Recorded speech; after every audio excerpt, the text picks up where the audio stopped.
The mare refused to give birth, but when the veterinarian saw the ultrasound, her expression changed. With trembling hands, she picked up the phone and called the police without saying another word. In the heart of Springfield, where rolling hills met endless skies, John Miller's small family farm stood as a testament to generations of hard work and dedication. The morning sun cast long shadows across the weathered barn as John made his way through his daily routine, his boots leaving imprints in the dewy grass.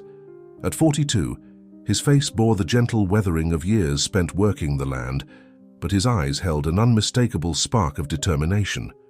The farm, passed down through 3 generations of Millers, wasn't just a piece of land to John. It was his heritage, his future, and most importantly, his dream. While other farmers in the region had modernized and expanded, John maintained the intimate connection with his animals that his grandfather had taught him was the true essence of farming. This philosophy had earned him both admiration and skepticism from his neighbors, but John remained steadfast in his beliefs.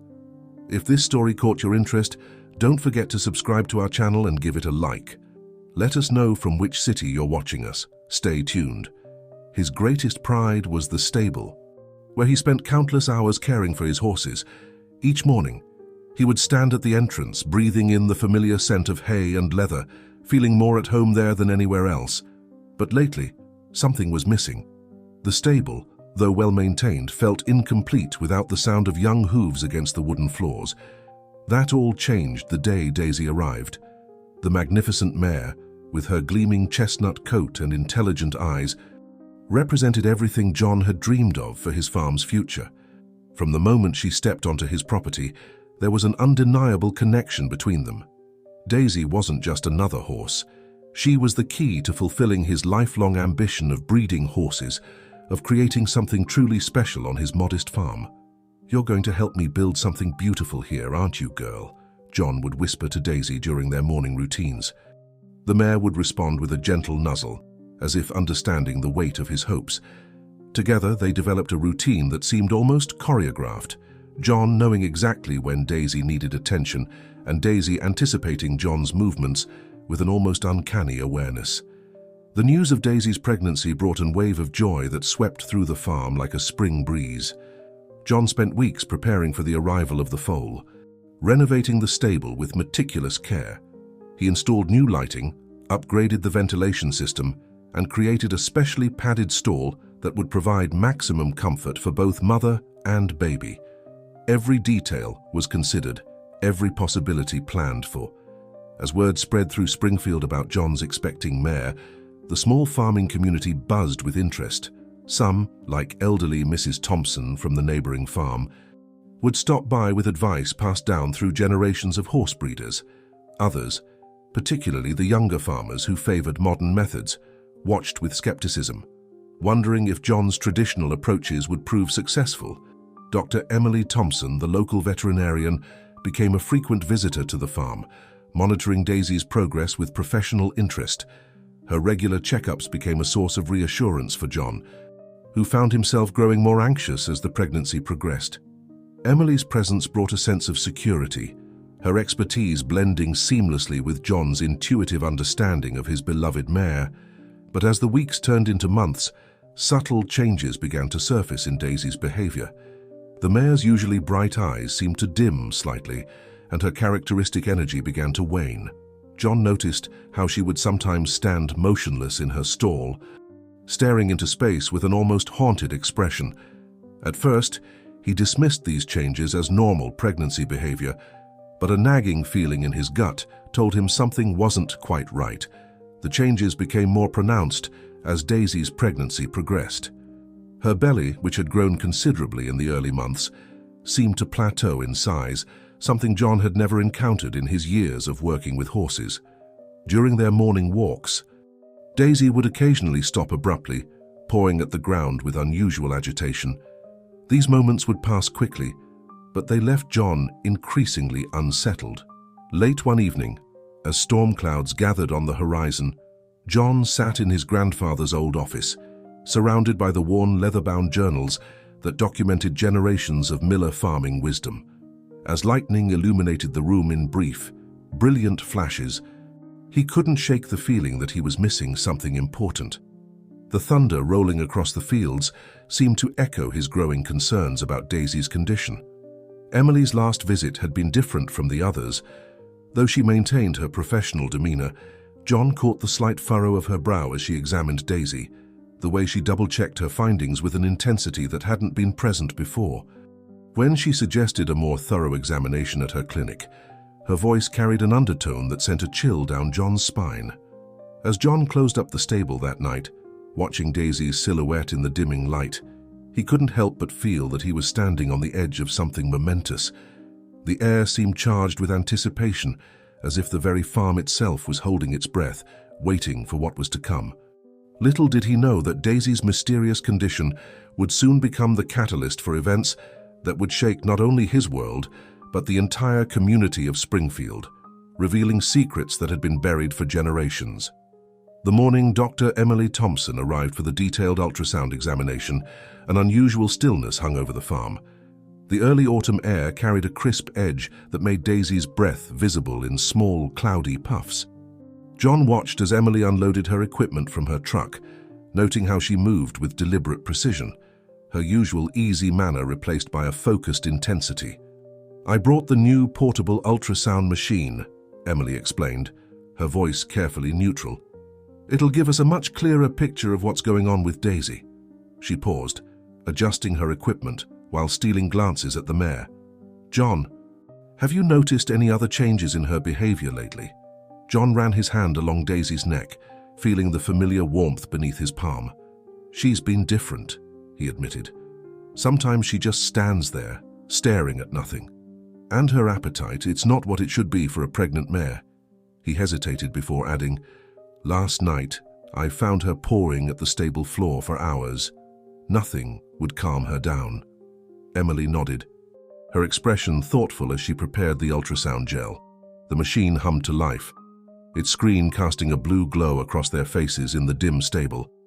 As she pressed the probe against Daisy's belly, the images that appeared made her breath catch. She adjusted the angle several times, her movements becoming increasingly precise.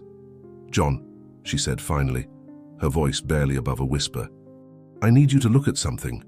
She pointed to an area on the screen that seemed to pulse with an irregular rhythm. "In all my years of veterinary practice, I've never seen anything quite like this. The fetal development is unusual." Before she could elaborate, a sudden gust of wind rattled the stable doors, making both of them jump. Outside, clouds were gathering, promising another storm. The weather had been unusually turbulent lately, as if reflecting the growing uncertainty surrounding Daisy's condition. That evening, after Emily left with promises to consult specialists and return soon, John found himself drawn to the old storage room where his grandfather had kept his farming records. The room smelled of aged paper and leather, decades of family history contained within its walls. As he pulled out drawer after drawer of documents, a yellowed envelope slipped from between two folders, landing at his feet. The handwriting on the envelope was his grandfather's, but the paper seemed older than anything else in the room. Inside, John found a series of letters and journal entries that made his heart race. The passages spoke of similar incidents with horses on the farm decades ago, unexplained pregnancies that didn't follow normal patterns, behavioral changes that defied explanation. One particular entry caught his attention. March 15th, 1962. "The mare shows signs we cannot explain. Dr. Harrison suggests we keep this between us. Some things in this world defy conventional understanding. The experiments continue, but at what cost?" The word experiments sent a chill down John's spine. He had always known his grandfather as a traditional farmer, someone who valued natural methods above all else. These writings painted a different picture, hinting at something more complex, more troubling. As he delved deeper into the documents, a pattern began to emerge. Every few decades, similar cases had appeared on the farm, always shrouded in secrecy, always involving pregnant mares that showed unusual symptoms. The records were cryptic, full of veiled references and coded language that John couldn't fully decipher. A knock at the door startled him from his research. Standing in the doorway was Mark Anderson, his childhood friend and fellow farmer. Mark's expression was grave, his usually cheerful demeanor replaced by something more somber. "John, we need to talk," he said, glancing over his shoulder as if checking to see if anyone had followed him. Mark stepped into the room, carefully closing the door behind him. "I've been hearing things," he began, his voice low. "Rumors about strange happenings with horses in the area, and now with Daisy." He paused, running a hand through his graying hair. "And there's something you should know about your grandfather's work." Before Mark could continue, they heard the sound of a car pulling up to the farm. Through the window, they could see Dr. Robert Miller's expensive SUV parking near the stable. The newly arrived veterinarian had been asking questions around town, showing an unusual interest in John's farm, and particularly in Daisy's case. "We'll talk later," Mark whispered urgently, moving toward the back door. "But John, be careful. There are people who would go to great lengths to keep certain things hidden. Watch who you trust. Even those closest to you might not be what they seem." As Mark slipped away into the gathering darkness, John stood in the document-strewn room, his mind racing. The mysteries surrounding his grandfather's past, Daisy's condition, and the growing tension in the community seemed to be converging, drawing him into a web of secrets he wasn't sure he was ready to unravel. Through the window, he watched Dr. Miller approach the stable, his confident stride at odds with the furtive glances he cast around the property. Something about the man's presence made John uneasy, stirring a protective instinct he couldn't explain. As thunder rumbled in the distance, John realized that the true storm brewing over Springfield had nothing to do with the weather. The unexpected arrival of Dr. Robert Miller set John's nerves on edge. Through the stable windows, he watched as the polished veterinarian made his way across the yard, his expensive leather shoes unsuited for the muddy farm ground. There was something calculated about Miller's presence that didn't sit right with John. "Mr. Miller," Dr. Miller called out, his voice carrying an artificial warmth that didn't reach his eyes. "I hope you don't mind my dropping by unannounced. I've been hearing fascinating things about your mare's condition." He paused, brushing invisible dirt from his sleeve. "As the region's leading expert in equine reproduction, I felt compelled to offer my services." John stood his ground, positioning himself between Miller and the stable entrance.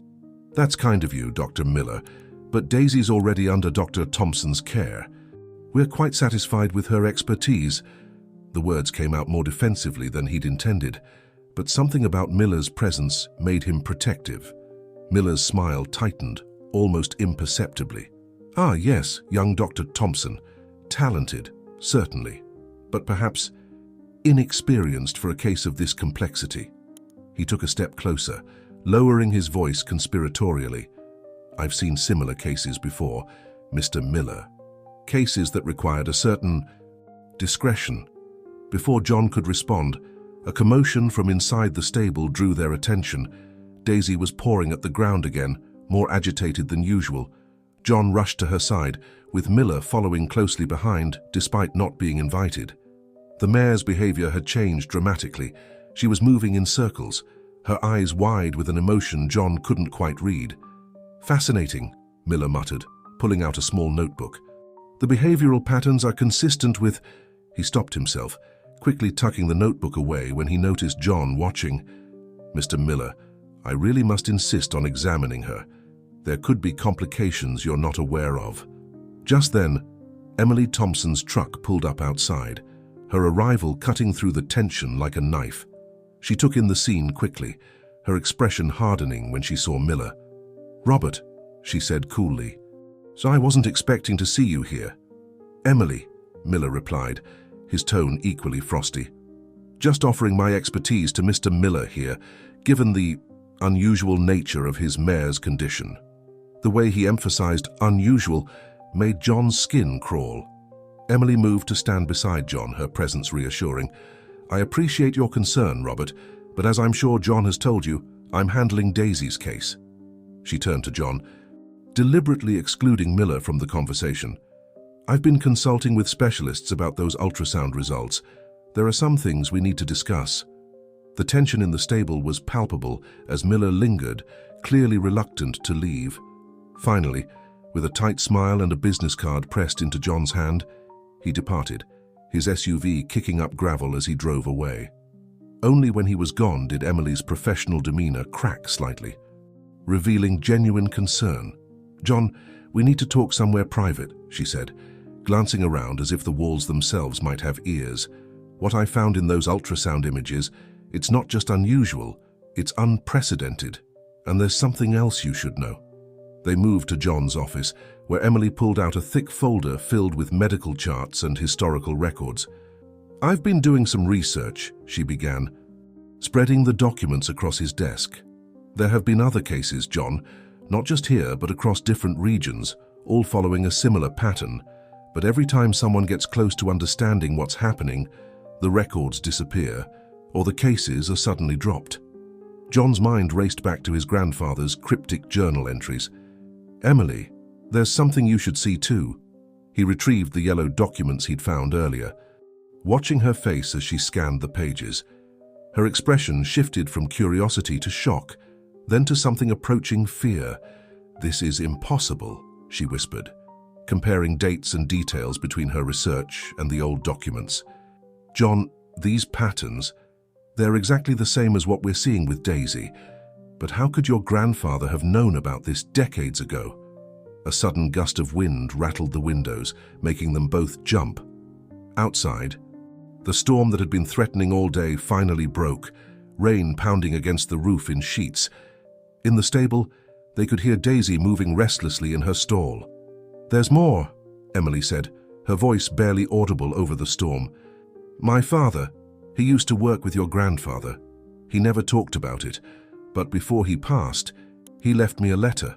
I've never shown it to anyone, but after seeing these documents..." She pulled an envelope from her bag, her hands shaking slightly.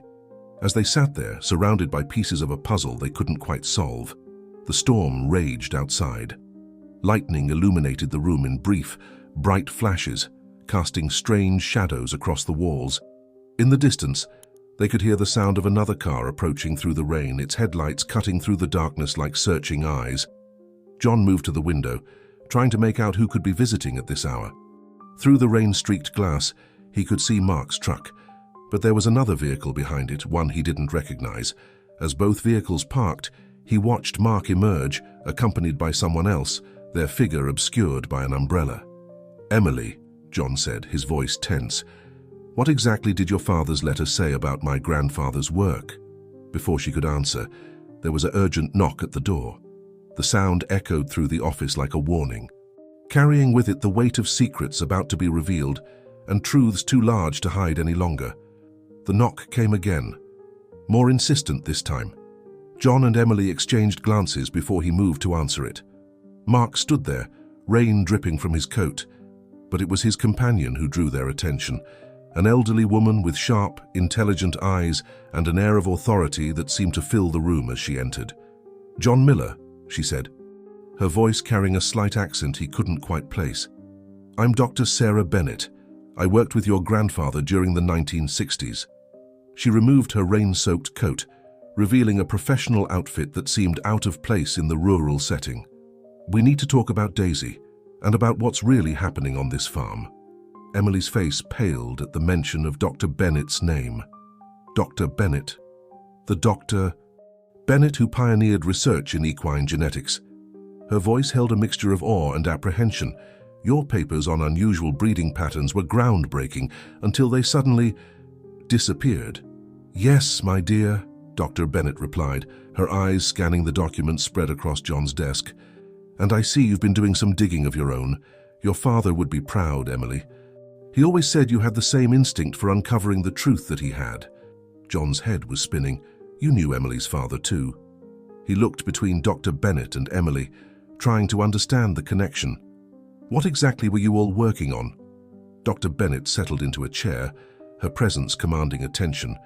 "Your grandfather, Emily's father, and I were part of a research team studying unique genetic variations in horses. We discovered something extraordinary, patterns of development that defied conventional understanding, but our research attracted unwanted attention from certain interested parties." Mark, who had been quietly observing, spoke up. "That's why I brought Dr. Bennett here, John. When I heard about Daisy's condition, I recognized the signs. They're the same ones my father used to talk about. He was one of the farmhands here during your grandfather's time. A sudden commotion from the stable interrupted their conversation. Daisy's distressed neighing cut through the sound of rain, prompting everyone to rush outside. In the stable, they found the mare pacing anxiously, her belly seeming to pulse with a strange, internal light. Dr. Bennett approached Daisy with practiced ease, her experienced hands moving over the mare's flanks. "Just as I suspected," she murmured. "The genetic markers are manifesting physically now.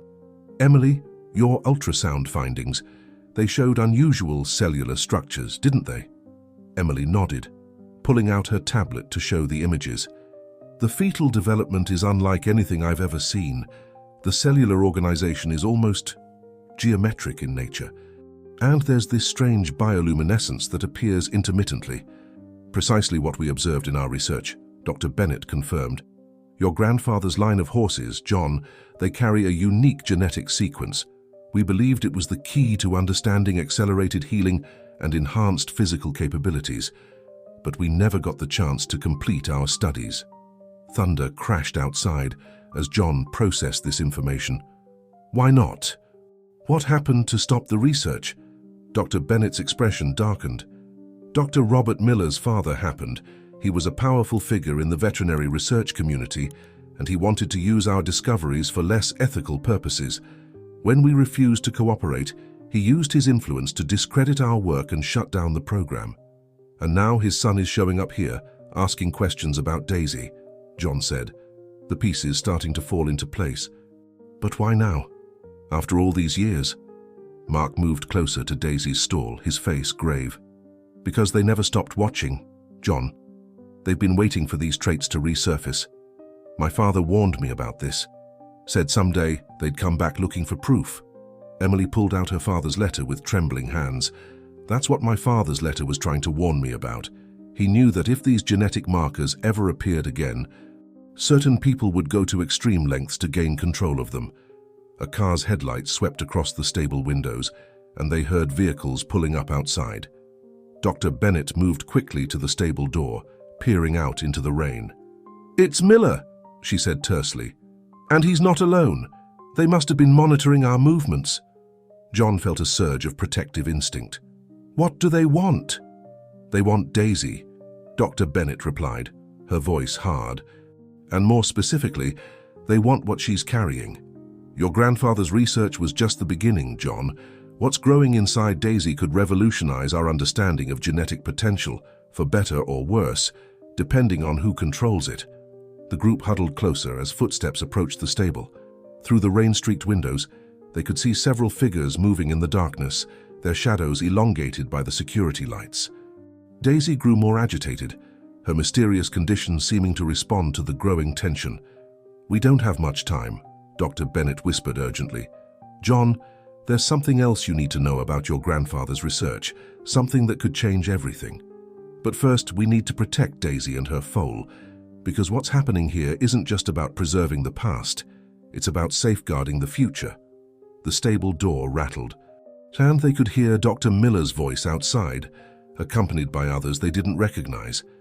As the group looked at each other, they realized they were now all bound together in a decades-old mystery that was about to reach its climax.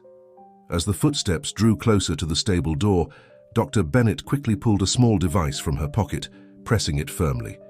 Immediately, the security lights around the stable flickered and went dark, plunging the area into shadow. Only Daisy's strange, pulsing glow provided any illumination. "Electromagnetic pulse disruptor," she whispered, noting their surprised expressions. "Your grandfather's design, John. He developed it to protect his research. We have about 10 minutes before their equipment starts working again."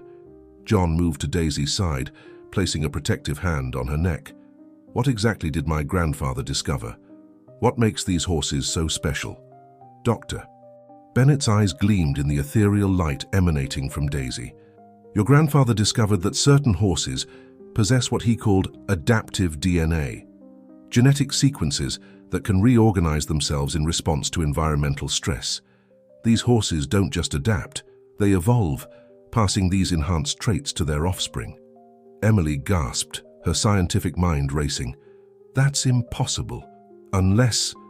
She pulled out her tablet, showing the ultrasound images again. Look at these patterns in the cellular structure. They're not random, they're responding to something. Precisely, Dr. Bennett nodded. The foal Daisy carries isn't just growing, it's evolving in real time, developing capabilities we can barely comprehend. Your grandfather believed these horses could be the key to solving some of humanity's greatest challenges: disease, environmental adaptation, even the effects of aging. Outside, they could hear Dr. Miller's frustrated voice. "The equipment's dead. Get the backup generators." The sound of people moving through the rain created an urgent backdrop to their conversation. Mark moved to the stable's back entrance, keeping watch. But why did my father say they never stopped watching? What were they waiting for? Dr. Bennett's expression grew grave. Because these genetic traits skip generations, lying dormant until the right combination of factors awakens them. Miller's father knew this. He's been tracking bloodlines for decades, waiting for a horse like Daisy to appear. The anonymous messages, John realized suddenly. The warnings about unusual horse breeding activities, they weren't about criminal activity at all. They were trying to warn us about Miller. Emily was rapidly connecting dots in her mind.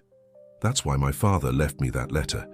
He knew that as a veterinarian, I might eventually encounter one of these cases. He wanted me to be prepared, to understand what was really happening. Daisy suddenly became more agitated, the mysterious glow beneath her skin intensifying. Dr. Bennett moved quickly to examine her. The foal is responding to the stress. We need to keep her calm, or the genetic manifestation could become unstable. John remembered something from his grandfather's journals. The old meditation room, the one in the basement of the house. Could that help? Grandfather's notes mentioned something about electromagnetic shielding. Dr. Bennett's eyes lit up. Yes, your grandfather designed that room specifically for these situations. It's probably the safest place for Daisy right now. A crash of thunder punctuated their conversation, followed by the sound of a generator sputtering to life outside. Their time was running out. But how do we get her there? Emily asked, eyeing the distance to the house through the rain. Miller and his team are between us and the house. Mark stepped forward, a determined look on his face. I think I know a way. My father didn't just work here as a farmhand. He helped build the underground passages your grandfather used to move the horses secretly. The tunnel system, Dr. Bennett breathed. Of course. William always had a backup plan. She turned to John. There's an entrance right here in the stable, hidden under the old feed storage. It leads directly to the basement of the house. As they worked to locate the hidden entrance, Emily shared another revelation. The rival veterinarian who's been asking questions, Dr. Anderson, I discovered he's actually Miller's brother-in-law. They've been coordinating this whole time. The sound of footsteps grew closer, accompanied by the hum of electronic equipment coming back online. Dr. Bennett worked faster, her experienced hands finding the mechanism that would reveal their escape route. John, she said urgently, what's happening here is bigger than just Daisy or the foal. Your grandfather was part of a network of guardians, people dedicated to protecting these special bloodlines until they could be safely revealed to the world. Now that responsibility falls to us. The hidden door finally swung open, revealing a well-maintained passage lit by emergency strips. As they prepared to lead Daisy to safety, Dr. Bennett pulled out a worn leather journal from her bag. Your grandfather wanted you to have this when the time was right, she said, pressing it into John's hands. Now, it contains everything he learned about these extraordinary horses, and the key to ensuring their gifts are used for the good of all, not just the privileged few. As they began their descent into the tunnel, the stable door rattled with increasing force. The time had come to choose. Would they preserve the secret that had been protected for generations? Or would Miller and his team finally gain control of something that could change the future of both humans and horses forever? The answer lay somewhere in the darkness ahead, as they guided Daisy deeper into the hidden passages beneath Springfield Farm, carrying with them the hopes and dreams of those who had guarded this secret for decades. The underground tunnel was a marvel of engineering, with smooth concrete walls and a carefully graded floor that made it easy for horses to navigate.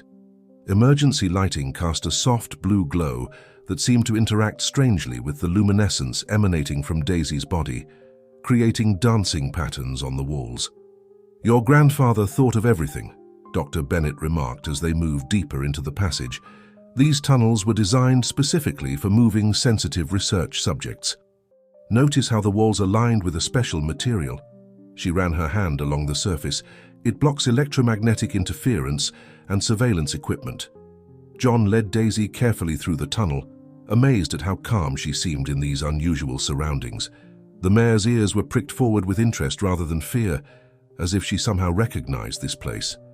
Emily walked alongside them, monitoring Daisy's condition with practiced eyes. "The cellular activity is stabilizing," Emily reported, checking readings on a handheld device. "Whatever your grandfather built into these walls, it's helping to regulate the genetic manifestation." Mark brought up the rear, occasionally glancing behind them. "My father used to tell stories about these tunnels, but I always thought he was exaggerating. He said they connected to a whole network under Springfield." "He wasn't exaggerating," Dr. Bennett confirmed. "This is just one part of an extensive system. Your grandfather worked with a group of like-minded scientists and farmers, John. They created safe houses and research facilities throughout the region, all connected underground." As they walked, John opened his grandfather's journal, using the light from the walls to read. "Vater, there's something here about convergence points and genetic resonance. He writes that certain locations can actually enhance the adaptive capabilities of these horses." They reached a junction in the tunnel system, where 3 passages branched off in different directions. Above them, they could hear the muffled sound of vehicles and movement on the surface. Dr. Bennett held up her hand, signaling them to stop. "Taya Miller's team will be searching the property by now," she whispered. "But they don't know about this level of the tunnels. Your grandfather kept the true extent of his work hidden from everyone except his most trusted allies." Emily was studying the journal over John's shoulder. "These notes about genetic resonance, they match perfectly with what I've been seeing in Daisy's ultrasounds. The foal isn't just developing, it's responding to specific environmental factors." "Yes," Dr. Bennett nodded. "Your grandfather discovered that these horses could adapt their genetic structure in response to their environment, passing these adaptations onto their offspring. But it wasn't random. He found ways to guide this process, to help the horses develop beneficial traits while preventing harmful mutations." A distant rumble echoed through the tunnels, not thunder this time, but the sound of heavy equipment on the surface. Mark's expression darkened.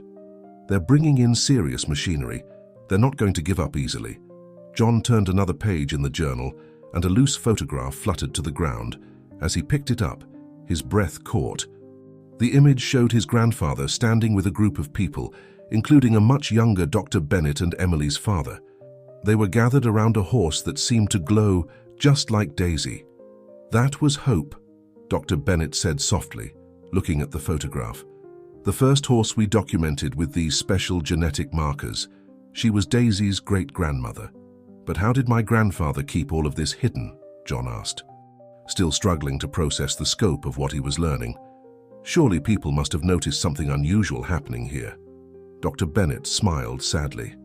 "Your grandfather was brilliant at maintaining appearances. To the outside world, he was just a traditional farmer who preferred old methods. But beneath that facade, he was conducting groundbreaking research that could have changed everything, if Miller's father hadn't interfered." They reached another junction, and Dr. Bennett led them down a passage that sloped gently upward. "The meditation room is just ahead. It's actually a sophisticated research facility disguised as a simple basement room.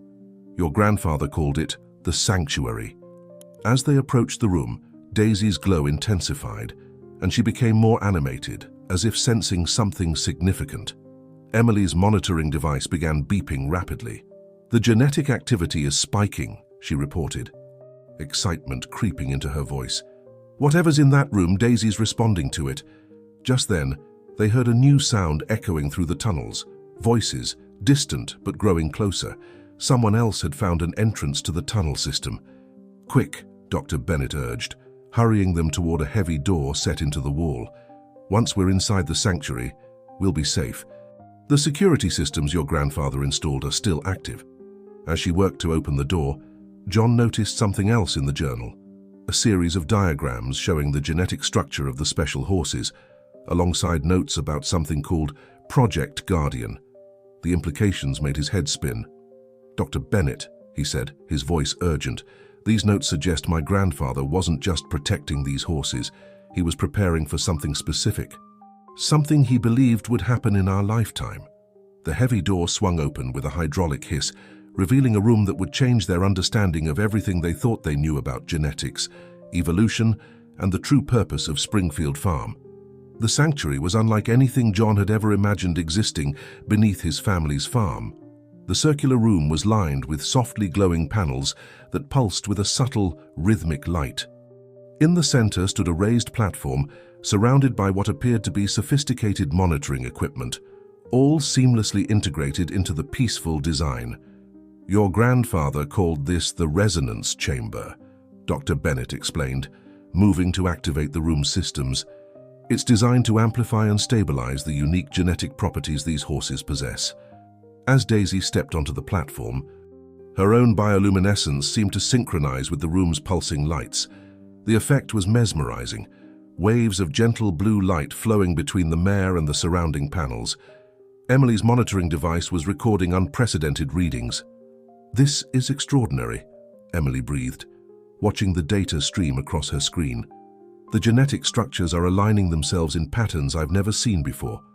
It's like the room is communicating with Daisy at a cellular level." John was studying the control panel, where his grandfather's journal had mentioned finding something important. Behind a hidden compartment, he discovered a small box made of what looked like polished meteorite. Inside was a data crystal and a handwritten note. "My dear John," he read aloud, his voice thick with emotion. "If you're reading this, then the time has finally come."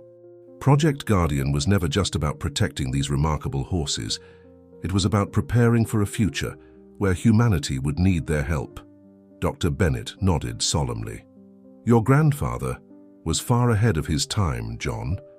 He foresaw environmental changes that would challenge both human and animal survival.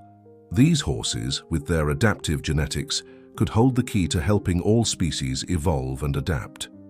Mark, who had been keeping watch at the tunnel entrance, suddenly tensed. "They're getting closer, multiple footsteps coming from both directions." Emily was focused on something else in the room, a series of old photographs and documents displayed in a protected case. "Look at these records," she gasped. "They go back centuries. These horses, they've been helping humanity survive and adapt throughout history." "Yes," Dr. Bennett confirmed, working quickly at the main control panel. "There have always been guardians, people who understood the true significance of these animals. Your grandfather was part of a long line of protectors, passing the knowledge down through generations." The room's lights flickered momentarily as a deep rumbling sound penetrated from above. Miller's team was using heavy equipment, searching methodically across the farm's surface. They were running out of time. "John, Dr. Bennett said urgently, "Your grandfather left specific instructions for this moment. The data crystal contains everything: the complete genetic mapping, the historical records, the future implications. But it has to be synchronized with a living specimen to be fully activated." As if responding to her words, Daisy let out a soft, nickering sound. The lights emanating from her body intensified, creating intricate patterns that danced across the chamber walls. The foal within her seemed to pulse with its own unique energy. Emily's monitoring equipment suddenly lit up with new data. The genetic sequences, they're not just adapting anymore, they're evolving into something completely new, something that could revolutionize our understanding of DNA itself. John placed his hand on Daisy's neck, feeling a subtle vibration beneath her skin. "All these years, my grandfather was preparing for this moment. The farm, the tunnels, this chamber, it was all to protect something much bigger than just our family legacy. Your grandfather understood that these horses represented hope," Dr. Bennett explained, her fingers flying over the control panel. "Hope for a future where we could adapt to any challenge, where we could evolve without losing our connection to nature." The sound of footsteps in the tunnel grew closer, accompanied by the hum of electronic detection equipment. Mark moved to secure the heavy door, engaging additional locks that had remained hidden until now. "What happens now?" John asked, looking between Dr. Bennett and Daisy. How do we protect this knowledge, this potential, from those who would misuse it? Dr. Bennett's expression was determined as she inserted the data crystal into a specialized port. Your grandfather left instructions for this too. The sanctuary isn't just a safe room, it's a transmission facility. Once activated, it can share this knowledge with a select network of trusted scientists and researchers around the world. But Miller's father tried to suppress this research before, Emily pointed out. Won't they try to stop the transmission? That's why we need Daisy, Dr. Bennett replied, her eyes fixed on the mare. Her unique genetic signature, combined with that of her foal, is the key to unlocking the transmission system. Your grandfather designed it so that only a horse with these specific genetic markers could activate the final sequence. The chamber's lights began to pulse more rapidly as Daisy's glow intensified. On the walls, complex patterns of light formed what looked like a living DNA helix, spinning and evolving before their eyes. They were witnessing the culmination of decades of secret research, all leading to this crucial moment. Outside the sealed door, they could hear voices and the sound of equipment being set up. Miller and his team had found them. The question now was whether they could complete the transmission before their sanctuary was breached, and whether the world was ready for the extraordinary truth about these remarkable horses. The sound of drilling equipment echoed through the sanctuary's walls as Miller's team worked to breach their refuge. Inside, the chamber had transformed into a spectacular light show, with Daisy at its center, her body now emanating pulses of light that synchronized perfectly with the room's advanced systems. The transmission requires 3 distinct phases, Dr. Bennett explained, her fingers dancing across the control panel. First, we need to establish a secure connection with the Guardian network. Then, Daisy's genetic signature needs to be scanned and authenticated. Finally, the data crystal's contents must be merged with the live genetic readings. Emily was monitoring Daisy's vital signs, her expression a mixture of awe and concern. Her biochemical readings are off the charts, but they're stable. It's as if her entire cellular structure is acting as a natural quantum computer. The first phase initiated with a low humming sound as hidden transmitters activated throughout the chamber. Holographic displays materialized in the air, showing connection points lighting up across a global map. Other sanctuaries and research facilities linked to the Guardian network. Look at this, John breathed, watching the connections spread. There are hundreds of them. All this time, there were others working toward the same goal. Mark called from his position by the door. The drilling's getting closer. They're using some kind of specialized equipment. I can hear it cutting through the outer shielding. Doctor. Bennett worked faster, her experienced hands moving with precise determination. Your grandfather anticipated this, John. The sanctuary's defenses are formidable, but they were designed to buy time, not to hold forever. We need to complete the transmission before they break through. The second phase began as scanning beams of light passed over Daisy's body, reading her unique genetic signature. The mare stood calmly on the platform, as if she understood the importance of her role.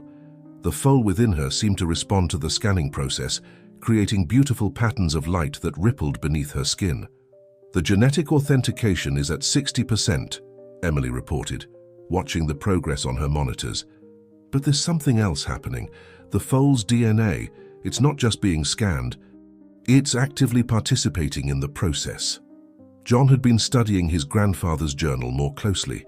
According to these notes, the foal's genetic structure is crucial. It's not just carrying the adaptive traits, it's developing them further, creating new possibilities that even my grandfather couldn't have predicted. A loud bang against the door made them all jump. Miller's voice carried through the reinforced barrier. You can't keep this hidden forever. This knowledge doesn't belong to just a select few. It has commercial potential that could revolutionize the entire industry.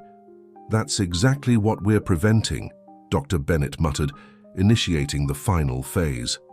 The Guardian network wasn't created for profit or power. It was designed to ensure these gifts would benefit all of humanity, not just the highest bidder.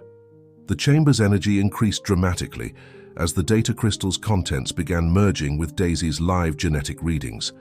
The holographic displays showed a cascade of information flowing through the network, reaching secured facilities around the globe. Transmission at 40%, Emily announced, her voice tense. But Miller's team is nearly through the outer door. The sound of drilling was now accompanied by the screech of metal giving way. Mark braced himself against the door, though they all knew it would only buy them seconds once the main barrier was breached. 70%, Emily called out as more connection points lit up across the global map. The Guardian network is receiving and confirming the data packets. Dr. Bennett's hands flew over the controls, making minute adjustments to maintain the transmission's stability. Each secured facility is cross-referencing the data with their own genetic archives. Once verified, the information will be permanently preserved in multiple locations. The door's reinforced hinges began to groan under the assault from outside. John moved to stand protectively near Daisy, watching in amazement as the mare remained perfectly still, her body illuminated with pulses of light that seemed to reach into the very fabric of reality. 85%, Emily reported, her voice rising with hope. Just a few more minutes. A thunderous crash signaled that the outer door had finally given way. They could hear Miller's team rushing into the antechamber, setting up their equipment for the final breach. Whatever happens, Dr. Bennett said firmly, we must protect Daisy until the transmission is complete. Everything your grandfather worked for, everything the Guardians have protected for generations, depends on these next few moments. The inner door began to shake as Miller's team attacked it with their specialized equipment. The chamber's lights pulsed faster, creating a dazzling display of genetic information streaming across the walls. They were so close to completing the transmission, but would they have enough time before Miller broke through? The answer lay in the next crucial moments, as past and future converged in a race against time, with the fate of generations hanging in the balance. The final door to the sanctuary groaned under the relentless assault from Miller's team. Inside, the chamber had become a swirling vortex of light and energy, with Daisy at its heart, her body now radiating pulses of brilliant blue-white luminescence that seemed to bend the very air around her. 90%, Emily called out, her voice barely audible over the cacophony of drilling and pounding. The genetic data is being encoded and distributed throughout the Guardian network. Dr. Bennett's hands moved with practiced precision across the control panel, making micro-adjustments to maintain the stability of the transmission. Each Guardian facility is sending back confirmation signals. The knowledge will survive no matter what happens here. John stood beside Daisy, one hand resting on her neck, feeling the subtle vibrations of energy flowing through her body. The mare remained extraordinarily calm, her eyes focused on something only she could see, while the foal within her seemed to pulse with its own rhythmic light. "Something's changing," Emily suddenly announced, staring at her monitoring equipment. The foal's genetic sequence, it's not just being transmitted, it's evolving even as we speak. It's as if the activation of the sanctuary has triggered some kind of predetermined response in its DNA. Dr. Bennett nodded without taking her eyes off the controls. Your grandfather theorized this might happen. He called it the awakening, a moment when all the accumulated genetic potential would fully activate, creating something entirely new. The door's hinges screamed as Miller's equipment began to tear through them. Mark braced himself against the weakening barrier, knowing it wouldn't hold much longer. Whatever's going to happen needs to happen now. Through the deteriorating door, they could hear Miller shouting, "You don't understand what you're doing. This knowledge could transform the entire field of genetics. Think of the possibilities, the opportunities." "He still doesn't understand," Dr. Bennett said quietly, even as her fingers flew across the controls. "This was never about opportunity or profit. It's about preservation, about ensuring that these remarkable abilities remain in harmony with nature, not controlled by corporate interests." The transmission reached 95%, just as the first breach appeared in the door. A bright beam of light from Miller's cutting equipment pierced through, creating a stark contrast with the organic luminescence filling the chamber. "Daisy's readings are extraordinary," Emily reported, her scientific curiosity overtaking her fear. "The genetic structures are aligning in patterns I've never seen before. It's like watching evolution happen in real time." The chamber's energy field intensified, creating a protective bubble around Daisy and the control center. John's grandfather's journal began to glow in his hands. revealing hidden text written in some kind of bioluminescent ink. "Listen to this," he said urgently, reading the newly visible words. "The final protocol isn't just about transmission, it's about transformation." The sanctuary was designed to protect not just the knowledge, but the very essence of what these horses represent. When the time comes, let the light guide the way. As if responding to these words, Daisy's glow suddenly expanded, filling the entire chamber with a brilliant, pulsating light. The foal's energy signature merged with it, creating complex patterns that seemed to write themselves into the very air around them. 98%, Emily called out, shielding her eyes from the intensifying light. "The network is in full synchronization." The door's integrity finally failed, swinging open with a thunderous crash. Miller and his team burst in, armed with sophisticated equipment and determined expressions. But they froze in their tracks, awestruck by the spectacle before them. The chamber had become a sphere of living light, with Daisy at its center, her form almost ethereal. The genetic patterns swirling around her told a story of evolution and adaptation, of nature's endless capacity for transformation and renewal. "My God," Miller whispered, his equipment falling forgotten from his hands. "This is beyond anything we imagined." Dr. Bennett's voice carried a note of triumph as she announced, "Transmission complete. The genetic legacy is secure, preserved within the Guardian network for future generations." But even as she spoke, something unexpected began to happen. The light emanating from Daisy began to change, taking on new properties that none of them had anticipated.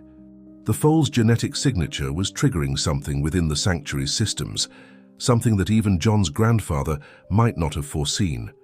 They stood on the brink of a revelation that would challenge everything they thought they knew about the relationship between humans, animals, and the very fabric of life itself. The true purpose of the sanctuary was about to be revealed, and nothing would ever be the same again. The light emanating from Daisy transformed the sanctuary into something that seemed to exist between reality and dream. The genetic patterns swirling through the air began to coalesce into visible structures, creating a three-dimensional map of DNA that encompassed everyone in the room. Even Miller and his team stood transfixed, their hostile intentions momentarily forgotten in the face of such wonder. "The foal's genetic signature is rewriting itself," Emily gasped, her scientific training struggling to comprehend the data streaming across her monitors. "It's not just adapting anymore. It's creating entirely new genetic pathways that shouldn't be possible." Dr. Bennett's eyes widened as she studied the readings. "This is what your grandfather predicted in his final notes, John. He called it conscious evolution, the ability for genetic structures to respond not just to environmental pressures, but to intention and purpose." The light surrounding Daisy began to pulse in rhythm with her heartbeat, creating waves of energy that rippled through the chamber. Each pulse seemed to carry with it fragments of genetic information that merged with the air itself, making the atmosphere thick with potential. "Look at this," John said, holding up his grandfather's journal where new text continued to appear in bioluminescent script. He wrote about a resonance key, a specific combination of genetic markers that, when activated, could unlock abilities that have been dormant in these bloodlines for centuries. Miller stepped forward, his expression transformed from aggression to awe. "All these years we thought we were chasing a simple genetic anomaly, but this is something else entirely." He turned to Dr. Bennett, his voice heavy with realization. "My father was wrong, wasn't he? This was never meant to be controlled or exploited." Before Dr. Bennett could respond, Daisy let out a soft nickering sound that seemed to vibrate at a frequency that touched something deep within everyone present. The foal's energy signature suddenly flared, creating a cascade of light that revealed the true nature of what was happening. "The genetic transformations," Emily breathed, watching her readings in amazement, "they're not random. They're responding to emotional and psychological patterns in the environment. The foal is literally adapting to the collective consciousness in this room." Mark, who had moved away from the broken door, pointed to the walls where the holographic displays showed the Guardian network lighting up with unprecedented activity. "Look, other facilities are reporting similar phenomena." Whatever's happening here is triggering responses across the entire network. Doctor. Bennett's hands moved across the control panel with renewed purpose. Your grandfather believed that these horses weren't just carriers of special genes. They were bridges between different states of evolutionary potential. The sanctuary wasn't built just to protect them. It was designed to facilitate this very moment. The chamber's energy field began to shift, creating patterns that seemed to reach into each person present. Miller's team lowered their equipment completely, drawn into the peaceful resonance that filled the space. The division between opposing sides began to dissolve in the face of something far more significant than their previous conflict. It's a sharing of consciousness, John realized, feeling the connection growing stronger. The horses aren't just evolving themselves, they're showing us how to evolve with them. That's what my grandfather was protecting all along. As if confirming his words, Daisy's glow intensified one final time, and the foal's genetic signature achieved a state of perfect harmony with the chamber's energy field. The resulting wave of light carried with it not just information, but understanding, a deep, intuitive knowledge of the interconnectedness of all life. The transmission didn't just send data, Dr. Bennett said softly, watching the patterns stabilize. It created a network of consciousness, linking everyone who understands the true importance of these gifts. The Guardians weren't just protecting horses, they were preserving the possibility of a different kind of evolution. Miller stepped forward, his face showing the impact of this revelation. All this time, we were trying to control something that was meant to teach us. He turned to John, his expression sincere. Your grandfather was right. This knowledge doesn't belong to any one person or group. It belongs to life itself. The chamber hummed with peaceful energy as the new reality settled around them. The foal's presence could be felt more strongly now, its developing consciousness reaching out to touch each person in the room, offering glimpses of possibilities that had always existed but had never before been accessible. They stood together in that transformed space, witnesses to a moment that would change not just their understanding of genetics and evolution, but their comprehension of what it meant to be conscious beings sharing a planet with other forms of life. The true legacy of Springfield Farm was finally revealing itself, and with it, the dawn of a new era of understanding was beginning to break. In the aftermath of the genetic resonance, the sanctuary had transformed into something beyond a mere scientific facility. The air itself seemed alive with possibility, shimmering with traces of bioluminescence that danced like Aurora borealis.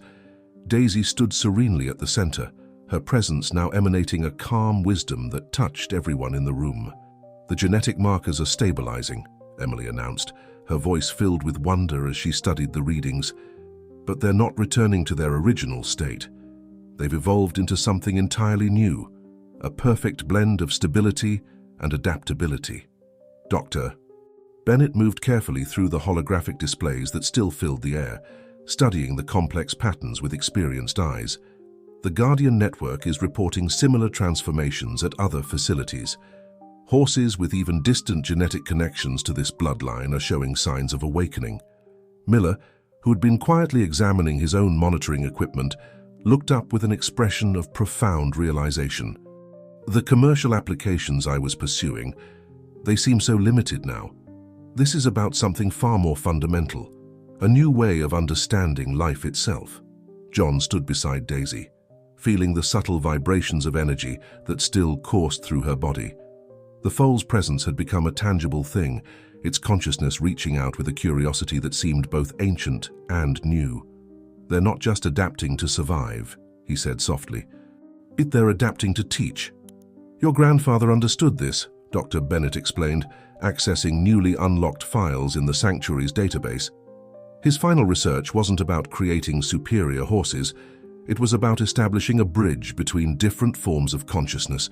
These horses are living examples of how evolution can be guided by awareness itself. The holographic displays shifted, showing real-time data from around the world.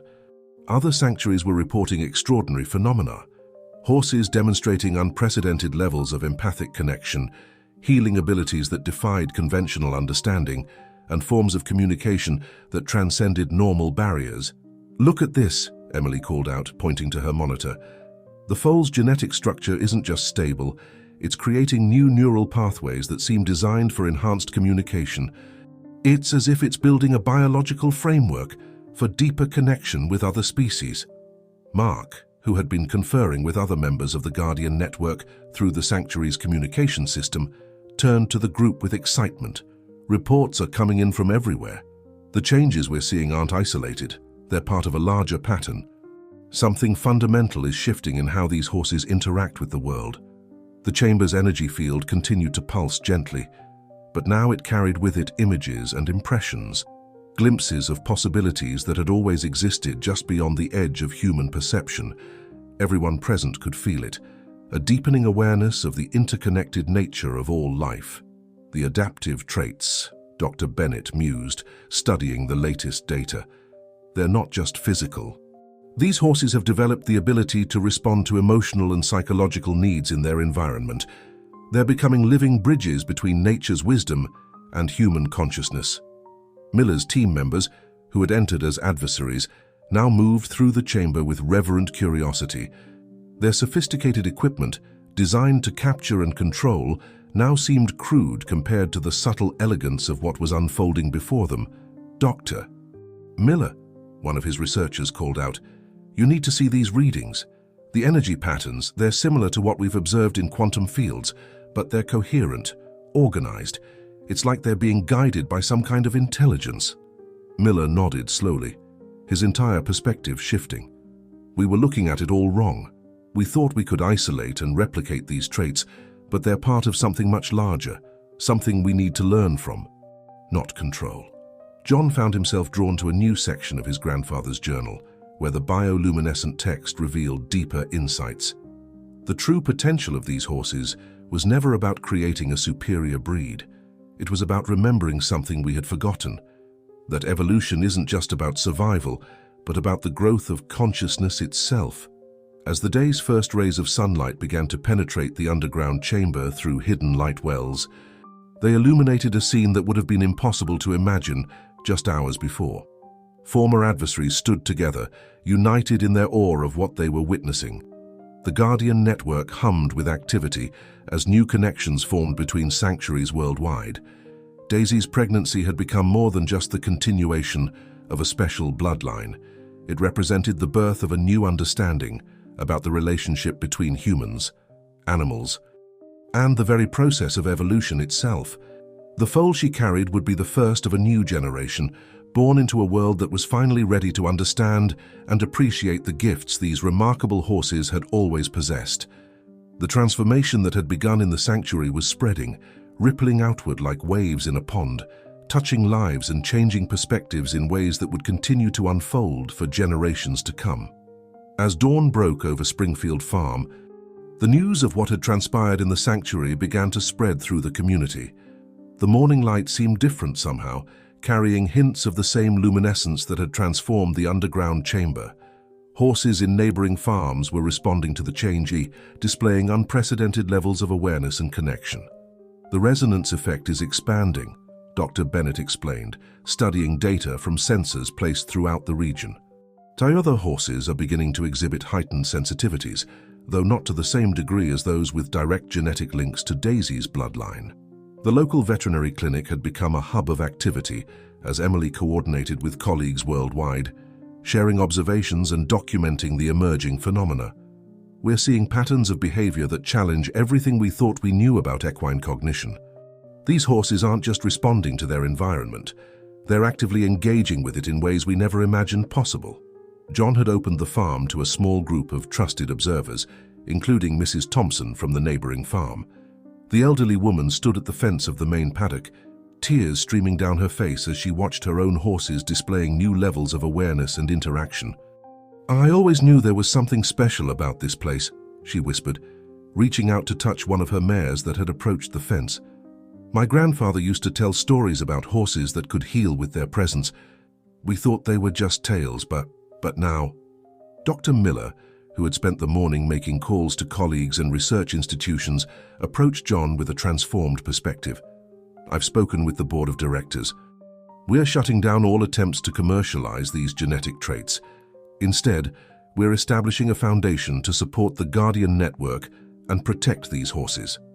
The changes weren't limited to the equine population. People who spent time around the affected horses reported profound experiences, moments of clarity, emotional healing, and deep insights into their own lives. The farm had become a gathering place for those seeking to understand this new phenomenon. Mark organized a meeting of local farmers in the old barn, where the morning light streamed through the rafters, creating patterns that seemed to dance with meaning. "What's happening here isn't just about horses," he explained to the gathered crowd. "It's about remembering a connection that's been there all along.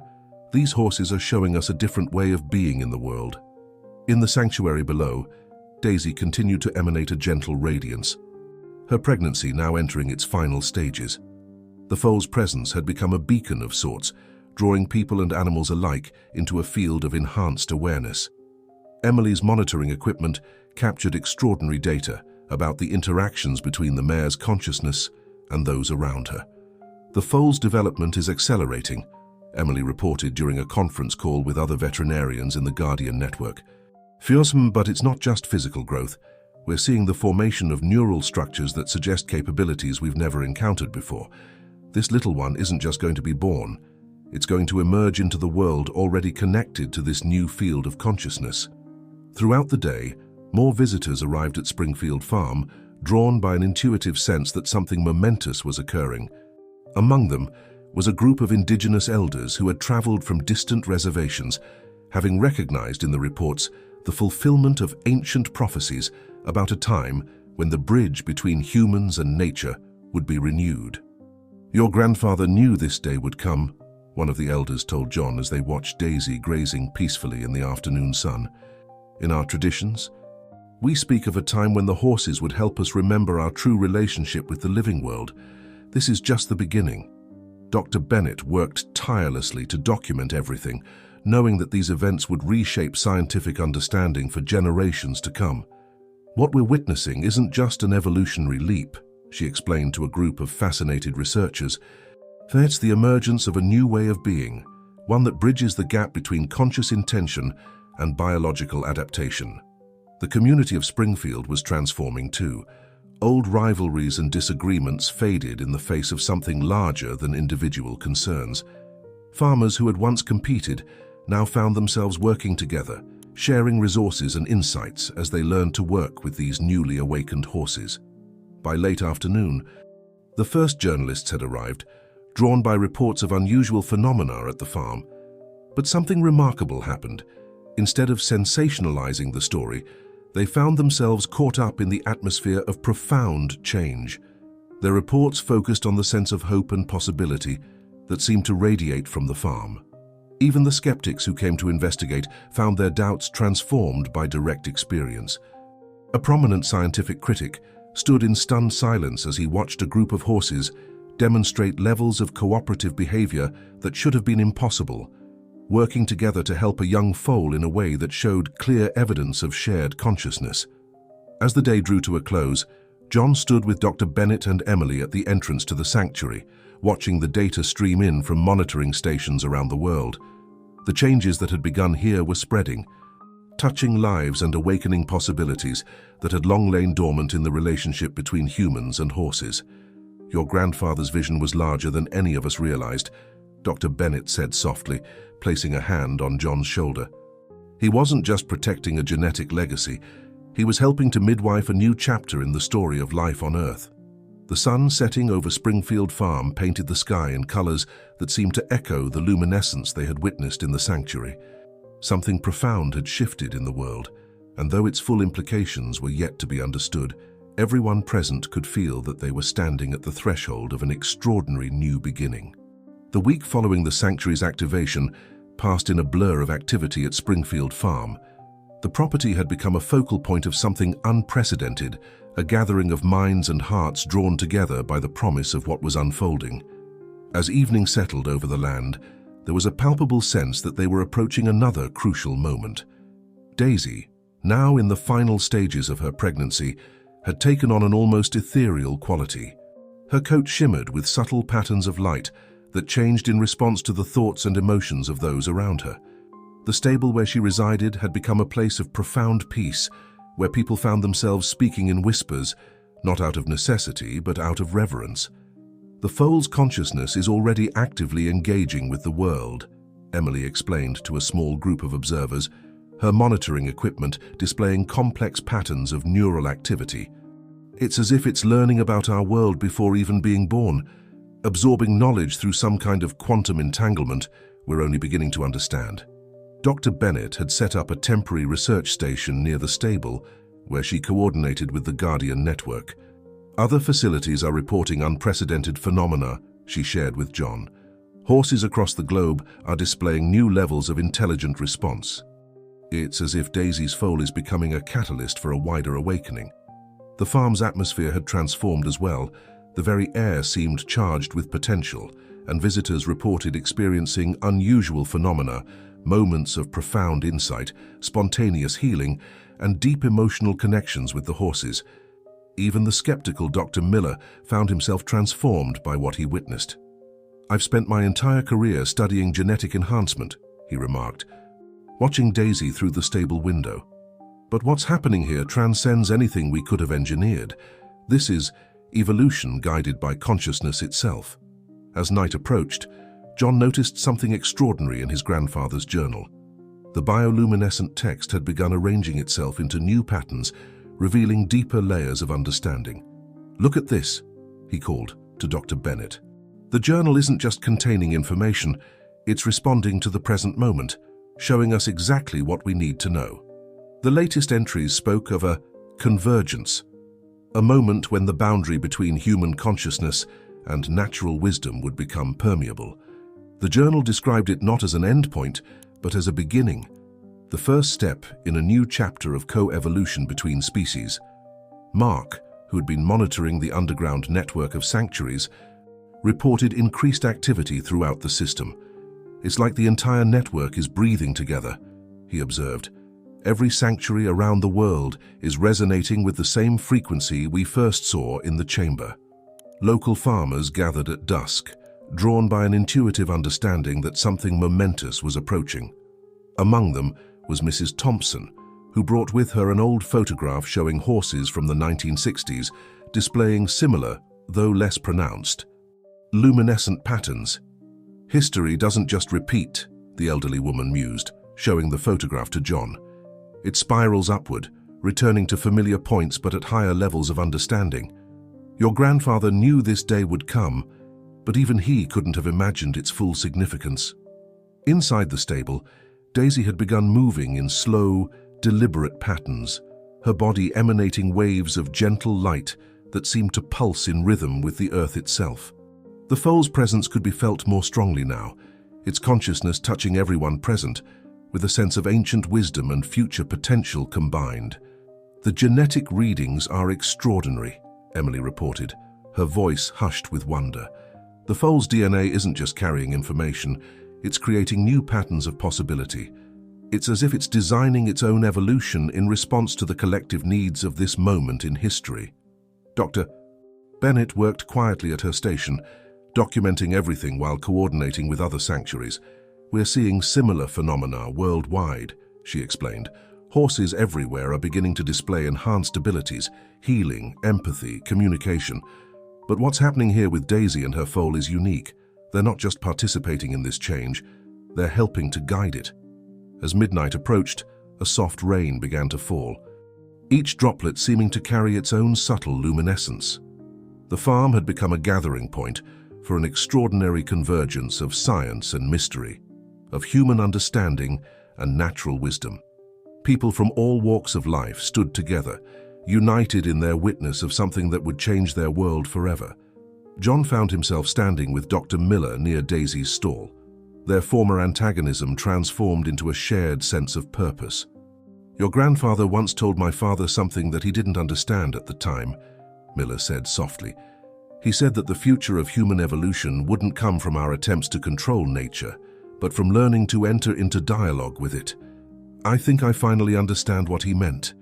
The stable filled with a gentle, pulsing light as Daisy moved with increasing purpose. Everyone present could feel it. They were standing on the threshold of something extraordinary, The next few hours would bring not just the birth of a foal, but the emergence of a new way of being in the world. Through the rain-washed windows, the lights of other farms could be seen in the distance, creating a constellation of human presence around this center of transformation. Springfield Farm had become more than just a location. It was a nexus point for a change that would ripple out to touch every corner of their world. The midnight hour at Springfield Farm arrived with an otherworldly stillness. The gentle rain had ceased, leaving behind an atmosphere charged with anticipation. Daisy stood in her stall, surrounded by a soft aurora of bioluminescence that pulsed in harmony with her heartbeat. The moment they had all been waiting for was finally beginning. "It's time," Emily whispered, her monitoring equipment displaying unprecedented readings. The foal's consciousness is fully aligned with the quantum field we observed in the sanctuary. Whatever's about to happen goes beyond anything we've documented in medical history. Dr. Bennett quickly organized everyone present into a circular formation around Daisy's stall, guided by instructions that were appearing spontaneously in John's grandfather's journal.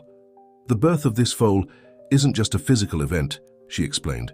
"It's a moment of convergence between multiple levels of consciousness.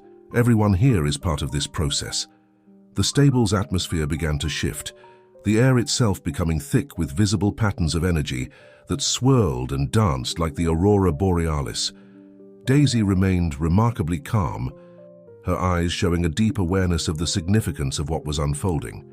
"The Guardian network is reporting simultaneous responses worldwide," Mark announced quietly, monitoring communications from other sanctuaries. "Every horse connected to this bloodline is entering a state of heightened awareness.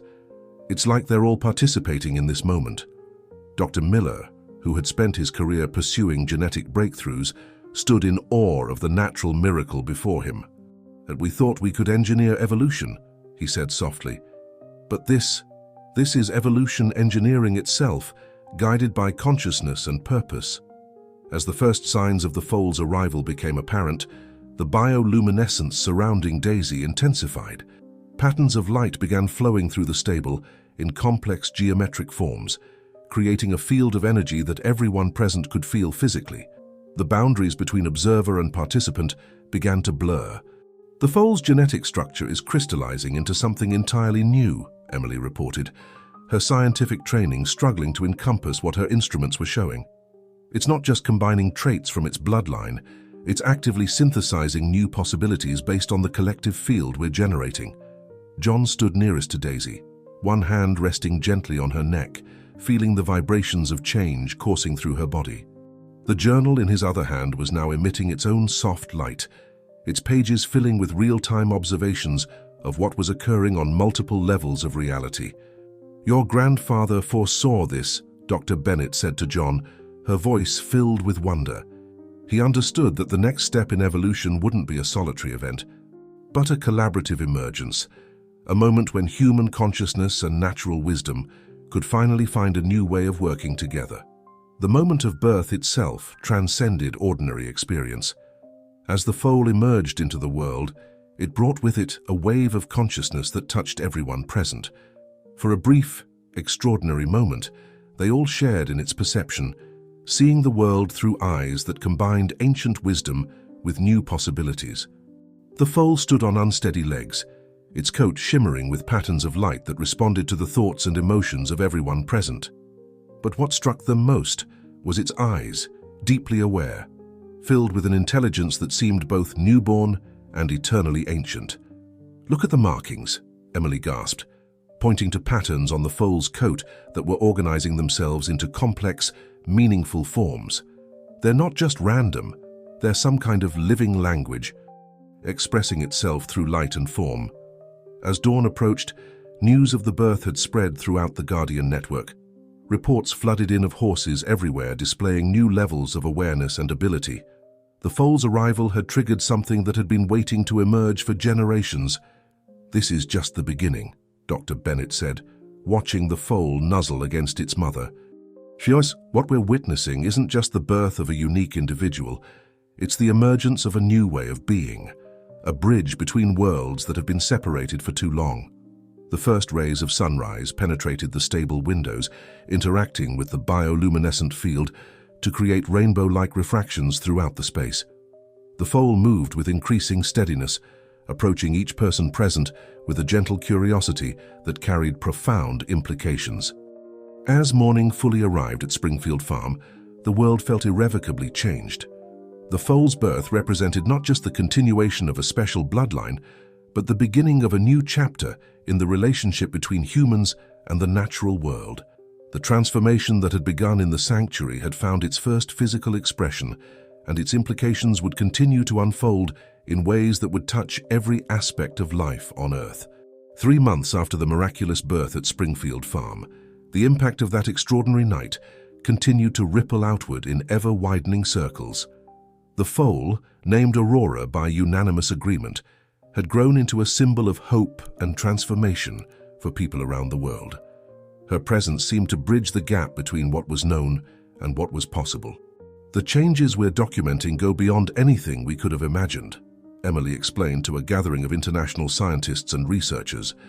Her latest findings, displayed on screens throughout the renovated barn, showed how Aurora's influence had catalyzed unprecedented developments in horse-human relationships worldwide. The farm itself had evolved into something new, a living laboratory where science and wisdom traditions worked together in harmony. Dr. Bennett had established a permanent research center, but one that bore little resemblance to traditional scientific facilities. Gardens and meditation spaces complemented the advanced monitoring equipment, creating an environment where multiple ways of knowing could coexist. "What we're learning here is reshaping our understanding of consciousness itself," Dr. Bennett shared, watching Aurora move through a morning exercise session. The foal's coat still shimmered with living patterns of light, but now those patterns had revealed themselves to be a sophisticated form of communication, expressing complex ideas through color and form. Dr. Miller, who had become one of the program's strongest advocates, worked tirelessly to protect and support the network of sanctuaries. "We're not just preserving a genetic lineage," he explained to potential donors. "We're nurturing the emergence of a new kind of relationship between species, one that could help us address the challenges facing our world." John had found his role evolving as well. His grandfather's journal, still revealing new insights through its bioluminescent text, had become a guide for understanding the deeper implications of what was unfolding. "The farm was never meant to be just a farm," he often said. It was designed to be a seed point for transformation. Mark coordinated with an expanding network of farmers and horse owners who reported similar phenomena emerging in their own animals. "It's like Aurora awakened something that was sleeping in horses everywhere," he observed.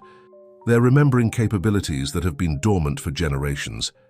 The most profound changes were visible in the quiet moments, like watching Aurora communicate with children who visited the farm.